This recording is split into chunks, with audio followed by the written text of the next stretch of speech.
আমাদের লক্ষ্য শুধু একটি পুরস্কার প্রদান নয়, আমরা চাই বাংলাদেশ ইন্টেরিয়র ডিজাইন খাতের জন্য একটি স্বচ্ছ, নিরাপদ, আন্তর্জাতিক মানের অ্যাওয়ার্ড প্ল্যাটফর্ম তৈরি করতে, যেখানে একজন ডিজাইনার তার কাজের গুরুত্ব ও মানের ভিত্তিতে মূল্যায়িত হবে। এবারের আয়োজনের মোট 4টি ক্যাটাগরিতে প্রকল্প জমা হবে: রেসিডেন্স, অফিস, রিটেল, হসপিটালিটি।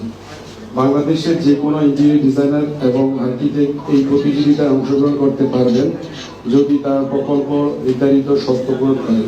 অংশগ্রহণকারী www.idapaward.com ওয়েবসাইটের মাধ্যমে আবেদন করতে পারবেন। এবার বিচার কার্যক্রমের মোট 5 জন জুরি থাকবেন। তাদের মধ্যে 2 জন আন্তর্জাতিক জুরি, একজন ইন্দোনেশিয়া থেকে, একজন সিঙ্গাপুর থেকে। প্রকল্পের পরিচয় হচ্ছে কাজের মানই সবচেয়ে বেশি গুরুত্ব পাবে। সব জুরি সদস্য স্বাধীনভাবে নম্বর প্রদান করবেন, পরে সেই নম্বরগুলো সংকলন করা হবে। এরপর আইডাপ এর প্রেসিডেন্ট এবং প্রধান উপদেষ্টা চূড়ান্ত ফলাফল প্রস্তুত করবেন।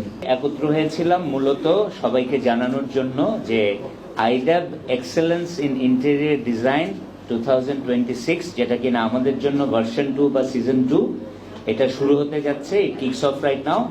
আমরা আলাদাভাবে কিভাবে সাবমিট করতে হবে, সাবমিশনের লাস্ট ডেট কবে, সবকিছুই আমাদের idapaward.com idapaward.com এই ওয়েব পেজে, প্লাস আমাদের আইডাবের যে অ্যাসোসিয়েশনের বিভিন্ন যোগাযোগ মাধ্যম আছে সেইগুলোতে আমরা ডিটেলস দিতে থাকবো।